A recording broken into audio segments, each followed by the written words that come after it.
Spirit, break out, break our walls down. Spirit, break out,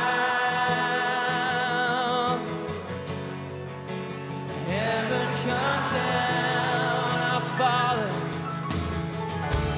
our Father, Lord of heaven, roars your name, sing louder.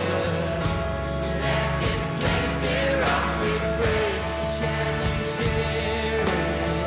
The sound of heaven touching earth. The sound of heaven touching earth. Spirit, break out. Break our walls down.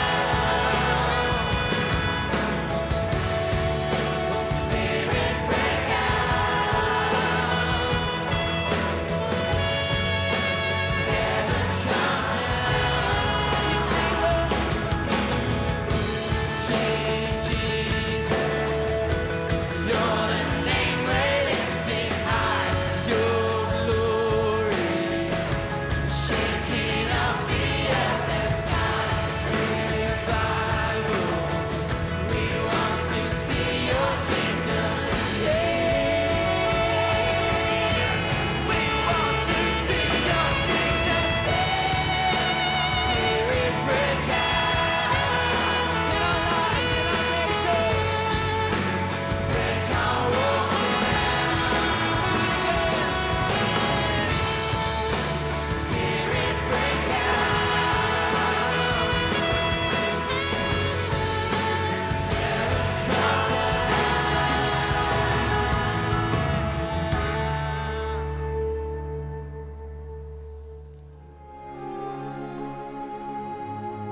Today, we're marking the 10th anniversary of the 7/7 bombings in London. In the days following the attacks, many families had to come to terms with the horror of what had happened to their loved ones. Marie Fatayi Williams flew over from Nigeria in search of her missing son. And I, his mother, must fight to protect them. This is now the 5th day, 5 days on, 5 days on. And we are waiting to know what happened to him. And I am his mother. I need to know what happened to Anthony.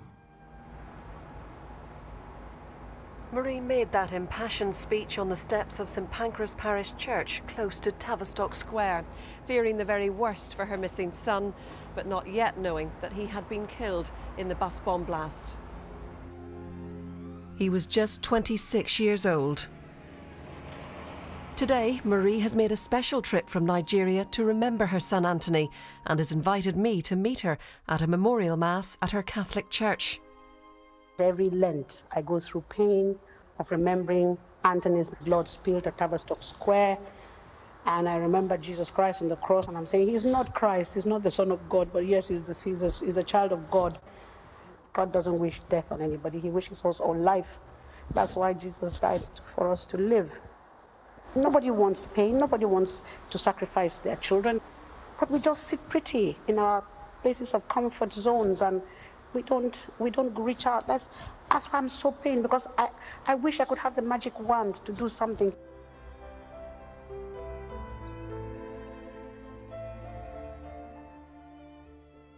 If everybody can see that in having killed Anthony, they have not really served any cause, then maybe I would have achieved something. That's why I'm so pained when I see that this terror thing is still so rife 10 years on. If I hate, it will eat me up. An eye for an eye will all go blind. If I wanted to go after him, after who would I want to kill? Why would I want to kill anybody? I'll cause more pain. Hatred, more hatred begets more hatred. Bitterness begets more bitterness. It's easier to forgive. As you say, the hate and the terror is still present, very sadly, today in the world. If we can talk about Anthony's killer, how did you come to forgive him? I consciously brought myself to pronounce his name, Hasib, Hazim. If I could say, if I could call that name, I kept telling myself, just try. If you could call his name, then you're on the road to being able to forgive him. You talk about coming together, and today you've come together with your fellow parishioners here in your church in London.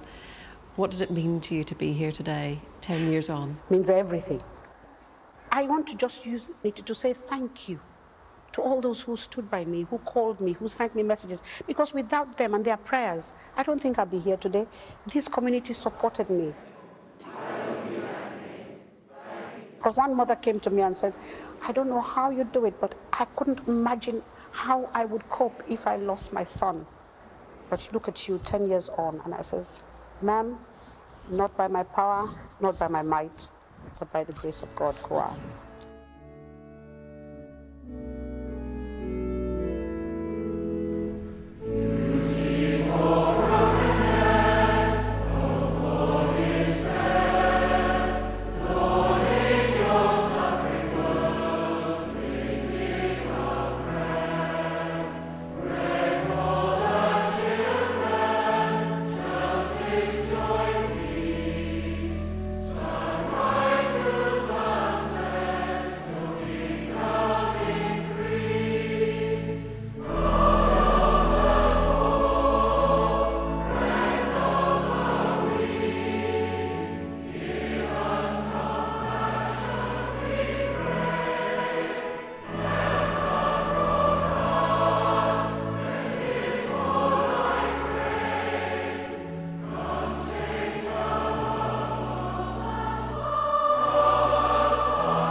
Well, next week there's another chance to see Aled and Sally's Big Sing with star guests and 5,000 voices. I do hope you can join us then.